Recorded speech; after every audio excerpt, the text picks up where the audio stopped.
Okay, so today we're taking a deep dive into Entero Healthcare Solutions Ltd. Sounds good. You sent over their IPO prospectus, and we've also been through their recent earnings call transcript Okay. and also their latest annual report Got it. ending March 31st, 2024. Right. What we really want to do today is kind of pull out some of the most important points for you, Okay. and just to give everyone a clear picture of what this company's all about, Yeah. especially their recent activity and where they stand financially. Yeah, I think that makes It's sense. I mean, this is a really fascinating set of documents you've shared. Mhm. You know, the IPO prospectus, I think, lays the groundwork, really. It Yeah. gives us that regulatory context and a look at their history. Right. And then we can kind of jump into the earnings call, Right. which provides a more recent snapshot of their Yeah. performance and their future plans. Yeah. And then the annual report kind of rounds it out and Right. gives us that comprehensive view of their finances. Yeah. And their operations over the past year. Perfect. So why don't we just jump right in? Yeah, let's do it. One of the first things that stood out to me was that they changed their name relatively recently. Oh, yeah, you're right. They did actually in August 2023. Okay. They officially became Entero Healthcare Solutions Ltd. Gotcha. And that was after, a formal approval from their shareholders that same month. Okay. So it's always, worth noting when you see these corporate identity shifts. Yeah, makes sense. And for anyone listening who wants to know where they're located, their registered office is in Faridabad, Oh, Haryana, India. got it. And they actually list the specific address and phone number right there in the prospectus. Oh, wow. So if anyone wants to give them a call. Right. But let's get to their IPO. Yes, the big IPO. Because that's a major milestone. Huge. Huge. It took place in February 2024. Okay. And each equity share was offered at a price of 1,258 rupees. Now, a super important point, and the prospectus is very clear about this, Okay. is that the initial price doesn't guarantee anything about how the stock will perform Right. once it's on the public market. Sure. Investing in the stock market always carries risks, Of course. and they really want to make sure investors know that. Absolutely. And they also mentioned that SBI Capital Markets Limited and Lincoln Time India Private Limited, Okay. they were the key players in managing this offering. Got it. And they even provide contact details Oh, wow. if investors have questions. That's helpful. Something else that I noticed was that at the time of the prospectus, Entero didn't have any what they call material subsidiaries Oh, that's interesting. under SEBI regulations. Right. Yeah, it highlights, how a company's structure can change. Mm-hmm. We see later that their subsidiary landscape looks different now. Right. But at that point in time, they didn't meet the criteria for having what they call material subsidiaries Okay. as defined by the regulator. Now, this is something I wanted to ask you about. Sure. Because they mentioned anchor investors. Okay. And for anyone listening who may not be super familiar with that term, Yeah. who are these anchor investors? So typically anchor investors are those big name institutional investors, Yeah. the ones with a really good reputation who commit to buying a big chunk of those IPO shares, Right. but before it opens up to the public. Interesting. So their participation is really important because it kind of gives that stamp of approval, Okay. and that can generate confidence in the IPO. So it's like a vote of confidence. Exactly. And in Entero's case, Yeah. these anchor investors got their shares at that same offer price. Okay. And a big portion of that 1/3 was reserved for domestic mutual funds. Okay. So they're really encouraging that local participation. Gotcha.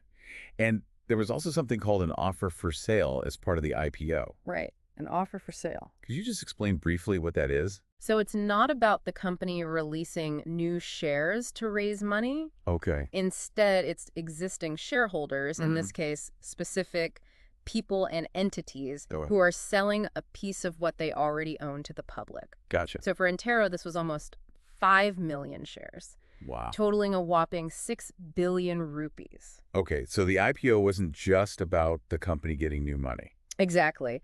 It also gave some of those early investors a chance to cash out a bit. Interesting. Yeah. Now, they do reference a CRISIL report in the prospectus Okay. for all their industry and market data, Mm-hmm. but they also have this really prominent disclaimer about it. Yeah, that's actually a smart move. Okay. So they're using this CRISIL report. It's from November 2023. Okay. Which they paid for to give some context about their industry. Right. But they're very clear that this information is just for background Okay. and shouldn't be taken as investment advice. Gotcha. So they're basically saying, look, here's some data to help you understand the landscape, but don't make your investment decisions based on this alone. So do your own research. Exactly. Always a good idea. Now, when it comes to potential downsides, Right. the prospectus points out a bunch of general risks Sure. associated with their business. Yeah, there are always some risks. And some of them seem particularly relevant for a healthcare company. For sure. What did you notice? They talk about needing a lot of working capital. Yeah, working capital. That's key. And for anyone listening who's not familiar with that term, Yeah. it's basically the cash they need on hand to manage the day-to-day, Right. like buying inventory and paying suppliers. Exactly. So it's all about keeping the lights on and the business running. And they also mention having a decent amount of debt. Yeah, that can definitely create financial obligations down the road. And importantly, they acknowledge that they actually lost money. Okay. In 2021, 2022, and 2023, Right. and even in the 6 months leading up to September 30th, 2022. So this recent history of losses, I think it's really important to keep in mind. Yeah, you always want to look at the bigger financial picture Right. when you're evaluating a company. Absolutely. Yeah. Let's talk about leadership. Okay. So the prospectus tells us who the promoters are, Right. and we have Prapat Agrawal, Prem Sethi, and Orbimed Asia III, Mauritius Limited. Got it.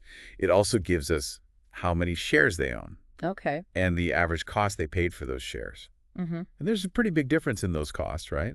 Oh, yeah, for sure. Prapat Agrawal and Prem Sethi, Yeah. their cost per share is much lower than Orbimed. Yeah. Why is that? Well, this usually happens when investors come in at different stages. Okay. You know, the founders and those super early investors, Yes. they take on the most risk right in the beginning when nobody knows if the company will succeed. It's a gamble. Totally. So they invest at lower valuations. Okay. Orbimed probably invested later when the company was more stable. And it's interesting to see the other selling shareholders, too, and how they got their shares. Yeah. A lot of it involved converting these things called compulsorily convertible preference shares. Oh, yeah, I saw those. Yeah, or CCPS. Right. So just for our listeners, Yeah. these CCPS, they're basically a type of debt Okay. that automatically turns into equity later on. Got it. It's a common way for early investors to, fuel that growth while having a path to ownership. So basically you have a mix of shareholders Right. who got in at very different times. Exactly. Different entry points. And just to remind everyone that industry and market data they present in the prospectus, Right. that mostly comes from the Crystal report. Yep, that November 2023 report, so keep that in mind. Okay. Another risk they highlight is about their financing agreements. Yeah, what could happen there?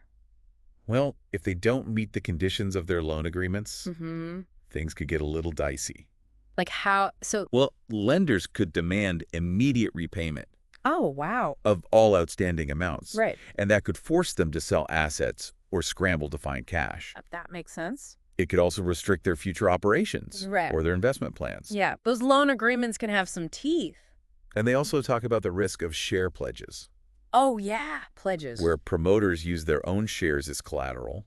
It's like using your house to secure a loan. Exactly. And if they default on those loans, Right. the lenders can basically seize and sell those shares. Yeah, and that could send the stock price tumbling. Right. So it seems like managing your distribution network well Yeah. and having good relationships with suppliers Mm-hmm. is absolutely critical. Yeah, definitely. It's all about getting those products to the customers. Right. And keeping those customers happy. Right. And the prospectus actually emphasizes this, Yeah. saying that optimizing distribution, managing those customer relationships, and negotiating good trade discounts with suppliers. That's all essential. Yeah, because the prices of a lot of pharmaceutical products are regulated. Right. Think maximum retail price or MRP. So their profit margin really comes down to the discounts they get from manufacturers. Interesting. So it's all about those behind-the-scenes deals. In a way, yeah. And to support all this distribution, they have a pretty big network of warehouses. Yeah, they do. As of September 30th, 2023, Okay. they had 77 Wow, that's a lot. strategically placed all across India. Mm-hmm. And they're essential Yeah. because any disruptions to those warehouses, Mm-hmm. whether it's logistics, problems, natural disasters, anything unexpected, Right. that could really hurt their ability to serve those customers. And keep the business going. Exactly. Now, there's something in here that I thought was interesting. Okay. They actually admit to some delayed payments of what they call statutory dues. Oh, statutory dues. What are those? Well, it's basically payments that companies are legally required to make to the government. Okay. Things like taxes, employee contributions, regulatory fees. Right. And the fact that they've had delays Yeah. means they could face financial penalties, interest charges, Mm-hmm. or even legal action. So it's something investors would want to keep an eye on. Definitely. Looking ahead, the prospectus also talks about what could happen if they issue more shares Okay. or if existing shareholders sell off a bunch of their stock. Yeah. How could that affect things? Well, if the company decides to release a lot of new shares, Mm-hmm. it could dilute the ownership of the people who already own shares, Right. and that could potentially lower the earnings per share. Yeah, that makes sense. And similarly, if big shareholders, Mm-hmm. like the promoters or some institutional investors, Yeah. decide to sell off a bunch of their holdings, Yeah. that could flood the market with shares. And drive the price down. Right, because of all that selling pressure. Exactly. Supply and demand. And for anyone listening who isn't based in India, Okay. the prospectus mentions that shareholder rights under Indian law Mhm. might be more limited Okay. compared to other countries. That's important for international investors to know. Right, because the laws protecting shareholders vary a lot from place to place. Totally. So let's look at the financial performance numbers. Okay, yeah, let's dig in. They include this restated profit and loss information Mm-hmm. for Restated. several periods in the past. Right. And we see net losses in both 2022 and 2023. Okay. But why is this information restated? Well, when a company goes public Mm. or goes through big changes, Yeah. they often restate those old numbers Okay. to make them comparable. So it's like adjusting for those changes. Exactly, like changes in accounting rules Okay. or big transactions. Gotcha. And they do it as if those things happened earlier. So it's like creating a consistent historical record. Exactly. And it's super important because it gives you that longer term context, Right. to really understand their financial journey. And they also give a detailed history of their equity share issuances, Okay. including things like private placements, Right. which is where they sell shares to a specific group of investors, Yeah. and rights issues, where they offer existing shareholders the chance to buy more shares. Okay. And this is where we see that the promoters got their shares at a really low price, How low? 10 rupees per share. Wow. Which is way below the IPO price of 1,258. Yeah, that's a massive difference. Why such a big difference? Well, it's common with early stage investing. Okay. Those founders and the first investors, they're the ones taking the biggest gamble Yeah. when the company is just starting out. Right. So they often get in at much lower prices. Gotcha. And that huge jump to the IPO price, Yeah. that reflects the growth and the value they've built over time. So they're rewarded for taking that risk. Exactly. It shows the potential for early investors. Now, at the time of the prospectus, the promoters held over 27 million shares, Okay. and their entire pre-IPO equity was subject to a 6-month lock-in period. Ah, the lock-in. Can you explain what that is? So it's basically a rule that prevents certain shareholders, Okay. usually the promoters and other insiders, Right. from selling their shares for a specific time after the IPO. Okay, why do they do that? It's to stop a ton of shares from flooding the market right after the listing, Right. which could cause the price to drop. So it kind of stabilizes things? Yeah. And it shows that the insiders believe in the company's future Gotcha. and encourages more long-term investment. Now, what about their reasons for going public in the first place? Right. Why do it? Well, the prospectus has a section called Objects of the Offer, Okay. and it lays out their plan for the money they got from issuing new shares in the IPO. Got it. So the main thing they want to do is boost their working capital. Okay, so having enough cash on hand to operate and grow. Exactly. And they also mention general corporate purposes. Right, which can be a pretty broad category. It is, and that includes things like acquisitions. Okay, so inorganic growth. Right, which they have a history of doing. Yeah, they've done a few of those. The prospectus even details some of their past acquisitions Okay. of other healthcare companies. Mm-hmm. And they give the year of each acquisition and the reasons behind them. Interesting. So what were they going for? Well, a lot of it was about strengthening their presence in certain regions. Okay, expanding their territory. Right, or expanding the types of services they offer. Got it. So they're pretty strategic about it. It seems like it. Yeah. Now, this is interesting because we talked about their recent losses, Yeah. but the prospectus also boasts about their market position. Oh, okay, so what are they saying? Well, according to that Creusot report we talked about, Yeah. they claim to be one of the top 3 healthcare products distributors in India, Wow, top 3. based on their revenue in 2022. Okay. And they also talk about how fast they've scaled up, Yeah. saying they reached 25 billion rupees in operating income Okay. in just 4 years, That's impressive. which they claim is the fastest among their peers. So they're really highlighting their growth. They are. Okay. Now, for any investors listening who aren't residents of India, Right. the prospectus also explains how their income from these shares might be taxed. Okay. Taxes are always fun. And they also mentioned these double taxation avoidance agreements that India has with other countries. Right, the DTAAs. What are those? So they're basically treaties between 2 countries Okay. to make sure that you don't get taxed twice on the same income. Okay. So you don't get taxed in India and then taxed again in your home country. Right. And these agreements, they usually say which country has the main right to tax Okay. certain types of income, Mm-hmm. and they can even give you lower tax rates or exemptions.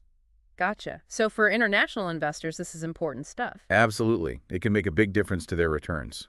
To paint a broader picture, they give an overview of India's GDP growth trends. Okay, the economic backdrop. Right. And they point out that India's public spending on healthcare Yeah. is pretty low Okay. compared to other countries. Interesting. Why is that important? Well, this kind of economic context can really impact businesses, especially in the healthcare sector. Right. And the fact that public spending is low Yeah. could mean there's more room for private companies to grow. Makes sense. They also explain the benefits they offer to both pharmaceutical manufacturers Okay. and the retail pharmacies they work with. So what's their value proposition? Well, for manufacturers, Entero offers a way to reach a wider market. Okay. That's valuable in a fragmented market. Exactly. And they provide data insights Oh, cool. about sales and inventory. They also help with inventory management. Okay. And they offer better secondary storage to keep those products in good shape. Makes sense. And for the retail pharmacies, Yeah. one key benefit they emphasize is reducing lost sales Okay. How do they do that? by ensuring high fill rates, meaning they can consistently supply the medicines that patients need. So the pharmacies don't miss out on sales because they're out of stock. Exactly. That's clever. Yeah. Because the supply chain in India for pharmaceuticals is so fragmented. Right. It's full of these small distributors and retailers, which makes warehousing and logistics really complicated. Especially for those sensitive products. Yeah, the ones that need special handling. Yeah, like temperature control. And this is where Entero steps in Oh. with their larger scale, Yeah. their better infrastructure, and their stricter compliance standards. So they're providing solutions. Exactly. And, technology is becoming so important in this sector. Yeah, they have their own platform. Okay, tell me about it. It's called Entero Direct, All right. and it's a B2B e-commerce platform. Okay. B2B meaning business to business. Right. So it allows pharmacies and hospitals to order products directly from Entero online. So it's cutting out the middleman. Yeah. And as of September 30th, 2023. They had over 7,700 active users on the platform Wow.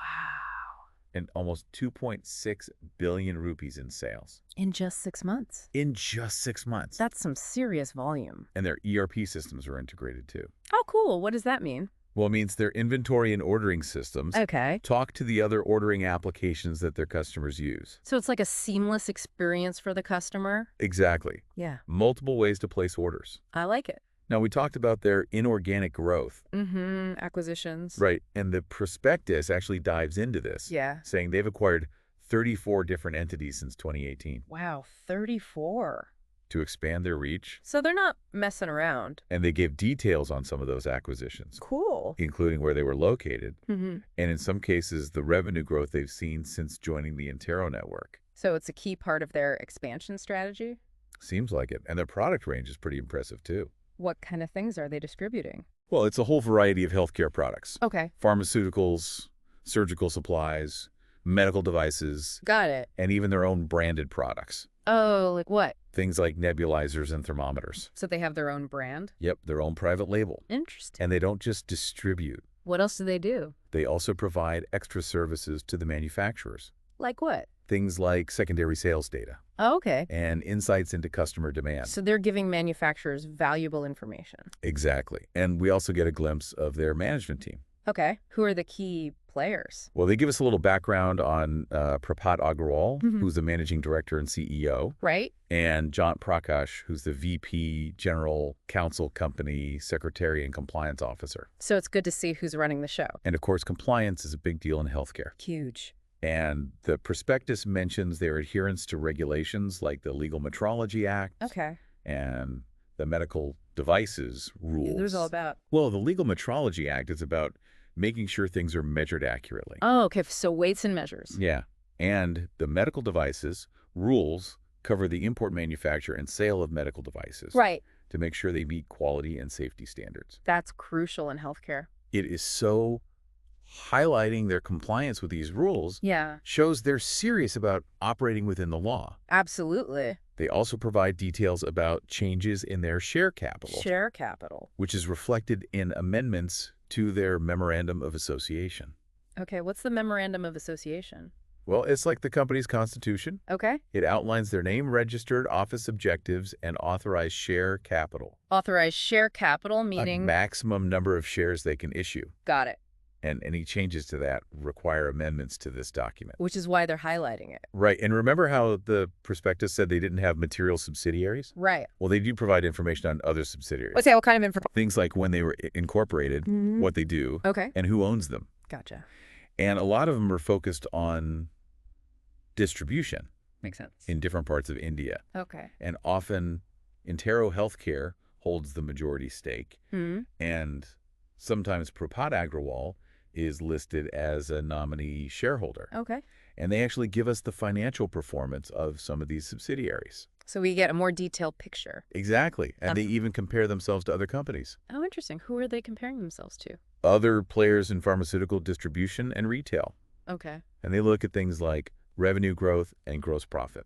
Why is that kind of comparison useful? Well, it helps investors see how Entero stacks up against the competition. Yeah. You can see their growth rate compared to the market Right. and their profitability compared to others in the same business. So it gives you a sense of where they stand. Right. Okay. Now, the prospectus also talks about their board of directors. The board. Okay. And it lists the executive directors who are involved in the day-to-day running of the company. Right. The non-executive independent directors who provide oversight, Right. and the nominee directors Okay. who represent certain investors. Gotcha. And it also outlines the responsibilities of their key committees. Like which ones? Well, the audit committee. Right. Overseeing financials and audits. And the shareholders grievance committee. Okay. Dealing with complaints. Right. So all this information helps us understand their leadership, Yeah. their governance structure, and the mechanisms they have for oversight. And accountability? Exactly. And they also confirm that the board authorized certain officers Okay. to handle the IPO process. Makes sense. And they point out that key personnel and senior management don't have big contracts with termination benefits Okay. beyond what's already disclosed. Got it. And they even list the auditors for their subsidiaries. So a lot of transparency there. Right. Trying to be as open as possible. It seems like a... Okay, so that's a pretty thorough rundown of the IPO prospectus. Yeah, that was a lot of info. It was. But it's helpful to have that background. It is. But now let's switch gears. Okay, where are we going? To the annual report. The annual report. For the year ending March 31st, 2024. Got it. Which gives us a more up-to-date view. Yeah, let's see how they're doing. And right away, we see confirmation that all those CCPS... The compulsorily convertible cumulative preference shares. Right. Those were all converted into equity shares. They were in July 2023 and January 2024. Okay. And this changes their capital structure significantly. Right, because it increases the number of shares out there. Exactly. And after the IPO, the report gives us the specific details of the share allotment. Okay. How many shares were issued? Well over 79 million new equity shares Wow. were allotted in February 2024 Okay. as part of that fresh issue. Right. And they were issued at a face value of 10 rupees per share. Okay. And we also see the board of directors as of March 31st, 2024. Okay. So any changes? Well, it's still a mix of executive directors, non-executive independent directors, Okay. including at least one woman, and non-executive nominee directors, Gotcha. also with at least one woman. Okay. So meeting those requirements. Yep. And the report tells us how many board meetings they had and who attended the key committees Like the audit committee. Right, and the nomination remuneration committee. Okay, why is all this detail important? Well, it's all about transparency Yeah. and good corporate governance. Mm-hmm. It shows who's in charge, how involved they are, and who's responsible for those important functions. Like keeping an eye on the finances. Exactly, and setting executive pay. Makes sense. They also talk about their share transfer system, Okay. saying that all transfers have to be done electronically now. So no more physical share certificates? Right, it's all dematerialized. And what's the benefit of that? Well, it's much safer and more efficient. Okay. No more risk of losing those paper certificates. Yeah, or damaging them. And it speeds up the whole process. Right. It's a modern approach. And they even have a corporate governance certificate Oh, certificate. confirming that they complied with SEBI's listing regulations Okay. for the whole financial year. So an independent verification Yep. that they're meeting those standards. Good for investors to see. And they also highlight the different policies they have in place. Okay, what kind of policies? Well, things like how they nominate and pay their directors, Okay. how they define material subsidiaries, Mm-hmm. and their approach to risk management.